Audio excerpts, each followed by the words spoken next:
भारत और ऑस्ट्रेलिया के बीच रक्षा और सुरक्षा सहयोग इस साल 2025 में एक नया उच्च स्तर प्राप्त कर चुका है। इस वर्ष अक्टूबर में दोनों देशों ने कई महत्वपूर्ण रक्षा समझौतों पर हस्ताक्षर किए और चौथा संयुक्त सैन्य अभ्यास ऑस्ट्रा हिंड 2025 ऑस्ट्रेलिया के पर्थ में आयोजित किया गया। इस अभ्यास में भारतीय सेना के 120 सैनिकों ने हिस्सा लिया, जिनमें मुख्य रूप से गोरखा राइफल्स की एक बटालियन शामिल थी। साथ ही अन्य शस्त्रों और सेवाओं के जवान भी शामिल थे।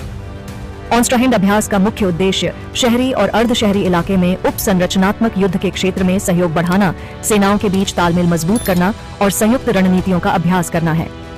इसके अतिरिक्त 9-10 अक्टूबर 2025 को भारत के रक्षा मंत्री राजनाथ सिंह की ऑस्ट्रेलिया यात्रा के दौरान 3 बड़े रक्षा समझौतों पर हस्ताक्षर किए गए। इनमें सूचना साझा करने का समझौता, सबमरीन खोज एवं बचाव सहयोग पर MOU और संयुक्त स्टाफ संवाद के लिए टर्म्स ऑफ रेफरेंस शामिल हैं।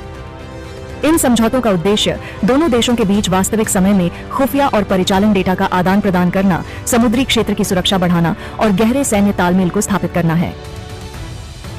भारत ऑस्ट्रेलिया सहयोग के तहत ऑस्ट्रेलियाई वायुसेना और भारतीय सशस्त्र बलों के बीच एयर टू एयर रिफ्यूलिंग का भी समझौता हुआ है, जो भारत की इंडो पैसिफिक क्षेत्र में रणनीतिक पहुंच को व्यापक बनाता है। इसके अलावा आर्थिक साझेदारी के तहत दोनों देशों ने व्यापक व्यापार समझौतों पर भी हस्ताक्षर किए हैं, जिससे दोनों अर्थव्यवस्थाओं को मजबूती मिली है। ऑस्ट्रेलियाई विश्वविद्यालयों में 2024 में लगभग 1,40,000 भारतीय छात्र पढ़ाई कर रहे हैं, जो शिक्षा के क्षेत्र में भी साझेदारी को दर्शाता है। यह साझेदारी दोनों लोकतांत्रिक देशों के लिए इंडो पैसिफिक क्षेत्र में स्थिरता और सुरक्षा बनाए रखने हेतु महत्वपूर्ण है और चीन की विस्तारवादी नीतियों के खिलाफ एक संतुलन प्रदान करती है। यह सहयोग भारत की एक्ट ईस्ट पॉलिसी और ऑस्ट्रेलिया की राष्ट्रीय रक्षा रणनीति के अनुरूप है।